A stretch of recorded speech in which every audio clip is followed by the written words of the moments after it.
అంటున్నాడంటే కాబట్టి భగవంతుడు చాలా గొప్పడు కదా అని. ఏందా ఆయన కాస్త ఏదైనా బాగా ఫీల్ అయిపోతాడు, బాధపడతాడు, ఏంది మీటింగ్ మధ్యలో ఉంటే నా శక్తి ఇలాగైపోయింది అనుకుంటాడు అనుకుంటే టాప్కి భగవంతుడు చాలా గొప్పడు కదా అని అంటున్నాడు. విషయం ఏంటో అని చెప్పి ఒకసారి రెండుసార్లు విని, సార్ భగవంతుడు గొప్పోడే కానీ మీరు నాకు ఎందుకు చెప్తున్నారో అర్థం కాలేదండి అన్నాడు. అప్పుడు ఆయన ఆన్సర్, భగవంతుడు గొప్పోడు కాబట్టి పిట్టకి రెక్కలు ఇచ్చాడు, అదే గేదెకో బర్రెకో రెక్కలు ఇస్తే నా పరిస్థితి ఏంటి. ఇప్పుడు ఈ కథ నేను ఎందుకు చెప్తున్నానంటే అండి, మనలో చాలా మంది ఒక చిన్న అంట్రెస్ట్ ఉంది. ఇందాక నుంచి మధ్యాహ్నం తర్వాత నుంచి మొదలైంది. ఆ 3 హెచ్పిసి కార్డులు చూసిన తర్వాత, దానిలో ఉన్న యాక్టివిటీస్ చూసిన తర్వాత, మరీ ముఖ్యంగా దాని తాలూకు రూబ్రిక్స్ చూసిన తర్వాత, ఏంద్రా బాబు ఇది ఇప్పుడు ఉన్నాయి చాలావా మనకి కొత్త క్వాలిటీ అని. మన ఎడ్యుకేషన్ డిపార్ట్మెంట్ కూడా కొత్త గొప్ప భగవంతుడిలానే రెక్కలు గేదెకి ఇవ్వకుండా పిట్టకే ఇచ్చేది. ఆ పిట్ట ఆల్రెడీ లాస్ట్ ఇయర్ మన మీద వాడింది. మన స్టేట్ స్పెసిఫిక్ హెచ్పిసి ఆల్రెడీ ఒకటి వచ్చింది.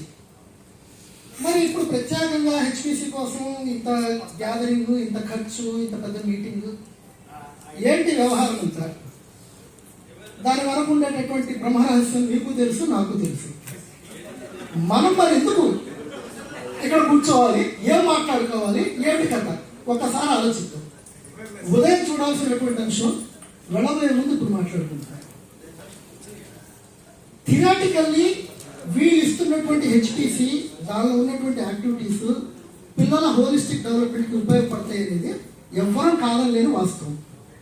కానీ మన స్టేట్కి సంబంధించి, మన క్లాస్కి సంబంధించి, మన స్టూడెంట్ టీచర్ రేషియో క్లాస్లో ఉండేదానికి సంబంధించి, మన దగ్గర ఉన్నటువంటి సౌకర్యాలకు సంబంధించి ఇది మనకి ఎంతవరకు ఉపయోగపడుతుంది అనేది ఒక పెద్ద క్వశ్చన్.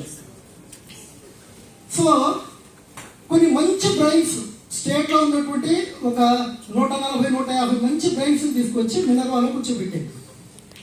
ఈ బ్రెయిన్స్ చేయాల్సిన పని ఏంటి అంటే, దానిలో ఉన్నటువంటి మంచిని మన దగ్గర ఉన్నటువంటి చిన్న పెట్టు ఉంది కదా, ఆ పెట్టకి ఏ విధంగా ఆపాదింప చేయాలి. మన స్టేట్ స్పెసిఫిక్ హెచ్పిసికి దీనిలో నుంచి మనం ఏమన్నా అడాప్ట్ చేసుకోవచ్చా, లేదా దీన్నే మనం అడాప్ట్ చేసుకుంటే బాగుంటుందా?